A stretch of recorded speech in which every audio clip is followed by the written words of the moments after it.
إن الحمد لله نحمده ونستعينه ونستغفره ونعوذ بالله من شرور أنفسنا ومن سيئات أعمالنا من يهده الله فلا مضل له ومن يضلل فلا هادي له وأشهد أن لا إله إلا الله وحده لا شريك له وأشهد أن محمدًا عبده ورسوله صلى الله عليه وعلى آله وأصحابه وسلم تسليما كثيرا. E falenderojmë Allahun subhanahu wa ta'ala. Vërteta është meritor për çdo falënderim dhe çdo lavdat. Atë falenderojmë, prej tij ndihmë dhe falë kërkojmë, e tek ai mbështetemi. Dëshmoj se nuk meriton askush të adhurohet pos Allahut azza wa jall, i cili është një dhe nuk ka shok, dhe dëshmoj se Muhamedi është robi i Allahut dhe i dërguari i tij. Salavat dhe selame dërgojmë mbi të dërguarin ton, mbi familjen e tij dhe mbi gjithë shokët e tij. Vllazën të nderuar, ju këshilloj juve dhe veten time me frikë ndaj Allahut azza wa jall, me frikë, respekt dhe devotshmëri ndaj tij. Sidomos në këto ditë të Ramazanit, në këtë muaj ku Allahu azza wa jall zbriti Kur'anin, këtë muaj të cilin Allahu azza wa jall na obligoi agjërimin e tij. E që synimi i agjërimit, siç e dim, kryesor është të arrijmë devotshmërinë. Po ashtu, qëllim kryesor që Allahu azza wa jall zbriti Kur'anin është se, ose arsye që të udhëzohen të devotshmit. Thot Allahu subhanahu wa ta'ala, hudel lil muttaqin, për Kur'anin, është udhëzues për të devotshmit. Mes Kur'anit dhe agjërimit ka një lidhshmëri shumë të fuqishme. Dhe kjo në aspekte të ndryshme. Mund të veçojmë në këtë hutbë fillimisht lidhshmëria e këtyre dy gjanave në aspektin e ndikimit që kanë në zemrën e besimtarit. Shembulli i agjërimit gjatë ditës, ose shembulli i mijës dhe lavdrimit të tokës. Agjërimi e lavdron zemrën e besimtarit, e përgatit për rritje dhe mbjelljen e imanit, besimit, bindjes ndaj Allahut dhe kultivimit e tij. Pastaj vjen Kur'ani, sidomos gjatë natës, sidomos gjatë namazit të taravive dhe namazit të natës, për ta ujit imanin tonë, besimin tonë, bindjen ndaj Allahut. Dhe gjithë besimtarët e ndjejnë ndikimin e këtyre dy gjanave çdo vit gjatë Ramazanit. Dhe kur këto dy gjana bëhen bashkë dhe ndërlidhen mes veti, atëherë robi arrin atë nivelin ku e shijon adhurimin, e shijon ibadetin, ku kënaqet me adhurimet që i bën për Allahun subhanahu wa ta'ala. Aspekti i dytë i lidhshmërisë së këtyre dy gjanave është në botën tjetër, ndërmjetësimin që e bojnë si agjërimi, si Kur'ani. Siç ka në hadithin e njohur, vjen agjërimi ditën e gjykimit dhe thot: o Zot, e kam privu ose kam penguar nga agjërimi, nga ushqimi, pija, nga kontaktet intime, atëherë më prano ndërmjetësimin tim për ta, ose më mundëso të ndërmjetësoj për ta. Ashtu vjen Kur'ani, thot: ja Rabb, e kam penguar gjatë natës të flajt, pushoj, është angazhuar me mu, namaz taravive, namaz natë, lexim Kur'anit. Atëherë thot: me lejo të ndërmjetësoj për ta. Andaj që të dy ndërmjetësojnë për besimtarin ditën e gjykimit. Lidhshmëria mes agjërimit dhe Kur'anit na shtyn që të kujdesemi për këto dy gjana në maksimum. E kujdesi për Kur'anin është në forma të ndryshme. Forma e parë, që të lexojmë sa më shumë nga libri i Allahut. Ramazani është muaj në cilin ka zbrit Kur'ani. Në natën e Kadrit e zbriti Allah Azza wa Jall Kur'anin e qiellin e kësaj bote.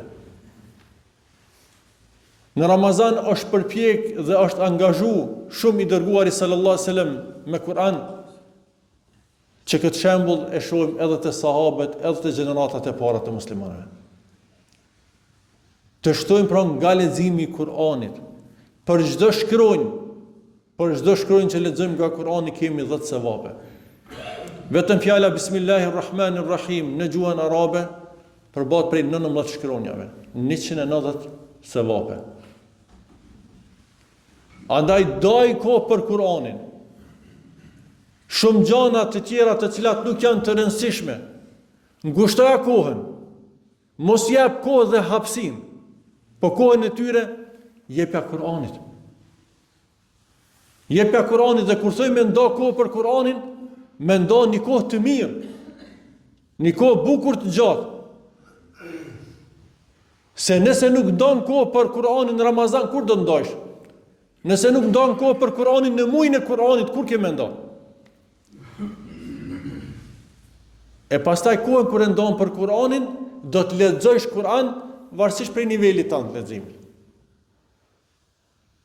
Dikush lexon ndonjë ajet në ditë, dikush ndonjë faqe, dikush gjuza, dikush në pak ditë e bën hatme. Mirë, po vetëm një krahasim e marr. Sa Ibn Jauzi rahimahullah, ai njeri i cili nuk e bën hatme Kur'anin në Ramazan, nuk u më bë hatme gjatë gjithë vitit. Nëse në Ramazan nuk mundesh me lexu Kur'anin, me bë hatme, nuk i më mujt për 11 muaj rresht. Ky është bereqeti i Ramazanit. Andaj të lexojmë sa më shumë nga libri i Allahut subhanahu wa taala. Formë tjetër për kujdesin që tregojmë mbi Kur'anin është dëgjimi i Kur'anit. Të dëgjojmë sa më shumë Kur'an. Dëgjimi i Kur'anit është adhurim, është ibadet. Edhe është shumë e lehtë, sidomos për ata njerëz që ose nuk dinë të lexojnë arabisht, ose dinë me vështirësi. Krahas leximit, bos mundësisë që kanë, atëherë ose pjesëve që i dinë përmendsh, në kulu Allah elhamin ose sure të caktuara, të dëgjojnë sa më shumë Kur'an. Sot kjo mundësi është të gjithë. Dëgjimi i Kur'anit është një adhurim që ka dashur edhe vetë pejgamberi sallallahu alaihi wasallam. E thot Ibn Mesudit radiallahu anhu, thot, o Ibn Mesud, thot, më lexo, thot, diçka nga Kur'ani. Thot, ja Rasulullah, aqra alejke al-Qur'an, wa alejke unzil. Ta lexoj ty Kur'anin, e ty të ka zbrit Kur'ani? Thot, uhibbu an aqra, au asma' min ghayri. Thot, dëshiroj ta dëgjoj nga dikush tjetër. Me qenë se ka dëgju nga krijesa më e mirë, nga Gjibrili a.s. E ka dëgju çdo ditë Ramazanit. Me po ka dasht dhe dëshire ti ishte ta dëgjonte edhe nga të tjerë. Nga ta zona të bukur të lexuesve të shkëlqyeshëm të Kur'anit, që sot ke mundësi gjithë secili të lexojmë nga lexuesit më të mirë të Kur'anit në gjithë botën që janë. Nga djemtri të cilët e lexojnë Kur'anin bukur edhe në mesin ton, në shoqërinë ton, në mesin e popullit ton, që lexojnë aq bukur dhe aq mirë Kur'anin.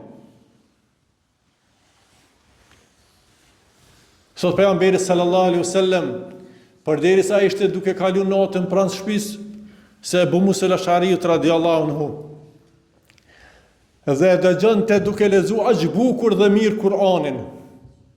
Dhe ndalet afër shtëpisë së tij, ndalte dhe ndëgjonte atë. Dhe të nesërmen i tregonte. Thotë u ndala pranë shtëpisë tonë dhe dëgjoisha duke lexuar fjalën e Allahut, duke lexuar Kur'anin. Dëgjon e librin e Allahut. Dëgjon e librin e Allahut që të mëshiroheni. wa idha quriya al-Qur'anu fastami'u lahu wa ansitu la'allakum turhamun. E kur të lexohet Kur'ani, dëgjoni me vëmendje dhe heshtni që të mëshiroheni. Shumë raste ose shumë herë, ai që dëgjon Kur'anin përfiton nga leximi më shumë se sa ai që e lexon. Imami e lexon Kur'anin, është i preokupuar mos gaboj dikon. Është i preokupuar ta lexoj sa më qartë dhe më bukur ose më drejt. Të mos bëj gabime në Kur'an, të nxjerr shkronjat sa më qartë dhe më mirë. Përderisa ai që e dëgjon me një përkushtim më të madh. Andaj mos e hobni këtë mundësi.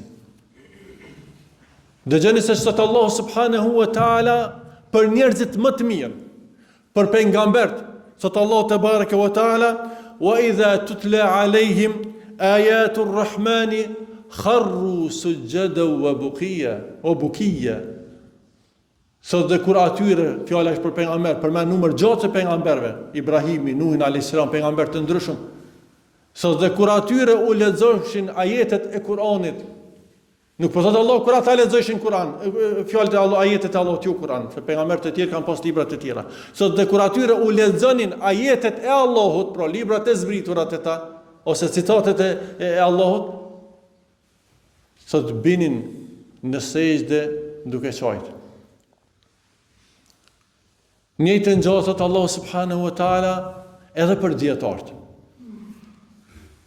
Mirë po nëse nuk jemi në atë nivel të pejgamberëve dhe të dietarëve, secili ka mundësi të jetë një besimtar i mirë i cili dëgjon Kur'anin me vëmendje. Për çelët Allahu azza wa jalla çka thot në Kur'an? Innamal mu'minuna alladhina idha dhukira Allahu wajilat qulubuhum wa idha tuliyat alaihim ayatuna zadatuhum imana. Dhe besimtarët vërtet janë vetëm ata të cilët kur përmendet Allahu azza wa jall urqethet kura e tyre, trupi i tyre, zemrat e tyre. Dhe kur lexohen ajetet e Kur'anit, wa idha tuliyat alaihim ayat zadatuhum imana, ju shtohet imani dhe besimi. Shtohet imani nga dëgjimi i Kur'anit. Gjithashtu, ndër forma tjera që tregojnë për kujdesin që kemi ndaj Kur'anit, është të falim namaz me Kur'anin. Leximi i Kur'anit mund ta bëjë njeriu ulun, duke ecë, qoftë edhe shtrit. Mirë po forma më e mira është kur njeriu është në kom duke u fal. Forma më e mirë e leximit të Kur'anit është namaz, duke qëndruar njeri në kom para Allahut azza wa jall. E përderisa kjo mundësi ju ik shumicës që falen me xhamat. Për arsye se ai që lexon është imami. Kurse xhamati vetëm dëgjojnë, qoftë namaz taravive, qoftë namaz natës. E që kjo gjithsesi është punë e mirë, na tham gjithsesi është adhurim dhe ibadet me ndëgju Kur'anin. Edhe kjo është një sirje për ata të cilët i falin taravit veç 3-4 ditë para ose një javë para dhe mo deri ka nota e 27 atje mo se din deri në xhamis. Merrni pjesë namazin me xhamat. Ndoni kohë për namazin dhe për dëgjimin e Kur'anit. Mirë po, krahas kësaj, qëndron kom duke lexu namaz, kur shkoj në shtëpi atje spoku 2 rekate. Fali disa ajete që i din, suret e shkurt, çfarë do të din nga Kur'ani. Pra ngjallë natën edhe duke lexu vetë Kur'an, jo vetëm duke ndëgju. Pastaj formë tjetër, ose mënyrë tjetër për kujdesin ndaj Kur'anit, edhe që është qëllimi kryesor i zbritjes Kur'anit, është përsijatja mbi ajetet e Kur'anit, studimi i Kur'anit. Të analizohet Kur'ani, të lexohen domethënjet e Kur'anit, të merren mësimet e Kur'anit. Thot Allah subhanahu wa ta'ala, kitabun anzalnahu ilayka mubarak. Thot, ky është libri të cilin na ta zbritëm ty, libër i bekum. Kur'ani është libër i bekum. Liyadabbaru ayati, që të përsjatin mbi ajetet e tij. Pra ti studiojnë ato. Wali yatadhakkaru ulul albab, dhe që të marrin mësim ata që kanë mendje. Ata që kanë mend. Të analizojmë Kur'anin, të studiojmë Kur'anin, të lexojmë përkthimin e Kur'anit, kuptimet e ajeteve të cilat i lexojmë. Dojmë kohë edhe në studimin e Kur'anit. Se pra po them, ky është qëllimi final i Kur'anit. Allah subhanahu wa taala i çorton pa besimtarët, të cilët nuk meditojnë mbi Kur'anin, nuk analizojnë Kur'anin. Afala yadabbarun al-Qur'an? Sallallahu azza wa jalla. A nuk e studiojnë ata Kur'anin? Walau kana min 'indi ghayri Allahi lawajadu fihi ikhtilafan kathira. Sikur mos ishte prej Allahut, në të do të dëgjonin kundërthonje të shumta. Mi pa analizoje, studioje, nuk do të gjesh kundërthonje së është fjale Allahut. Gjithashtu Allah i paralajmëron munafikat, hipokrit. Afala yadabbarun al-Qur'an am ala qulubin aqfaluha? A nuk e meditojnë ata Kur'anin, a nuk e studiojnë ata Kur'anin? Apo e vërteta është që në zemrat e tyra jënë kyç me dryna. Duhet të thehen ata dryna, duhet të qelin ato zemra për ta kuptuar fjalën e Allahut dhe Kur'anit. Andaj portat e Kur'anit vllazni janë të ndryshme. Të hyjmë në librin e Allahut prej këtyre portave, qoftë duke lexuar Kur'an, qoftë duke dëgjuar Kur'an, qoftë duke u fal me Kur'an, qoftë duke medituar librin e Allahut. Dhe fundit, të gëzohemi librit të Allahut, të gëzohemi dhe të kënaqemi duke dëgjuar Kur'an, duke lexuar Kur'an, duke përsëritur mbi Kur'anin, duke u fal me Kur'an. Kjo është një begatin veti, kjo është një adhurim veti. Ai njeri i cili gëzohet, kënaqet, kur atë qetësinë që e gjon me Kur'anin, me librin e Allahut, të cilit ja ka hop dyert e zemrës tij para se mi hop fletat e Kur'anit. Se e kupton se ato janë mesazhe nga Allahu, e kupton se ajo është libër nga Allahu, dhe ja hop zemrën librit të Allahut dhe mesazheve të Allahut, thirrjes së Allahut. Dhe e shijon këtë ambëlsi të këndimit të Kur'anit, leximit të Kur'anit, përsëritjes mbi Kur'anin, kjo është një begati e papërshkuar. Atëherë Allahu azza wa jall me këtë lutje që ka bërë vetë pejgamberi sallallahu alaihi wasallam, o Zot, na bë Kur'anin pranverë të zemrave tona. Na bën atë dritë të gjoksave tona. Me Kur'anin na i largo pikëllimet tona dhe na i shuj preokupimet e galet e dirtet tona. Elus Allahu azza wa jall të na begatoj me Kur'anin. Wa sallallahu wa sallam wa baraka ala nabina Muhammad wa ala alihi wa ashabihi ajma'in.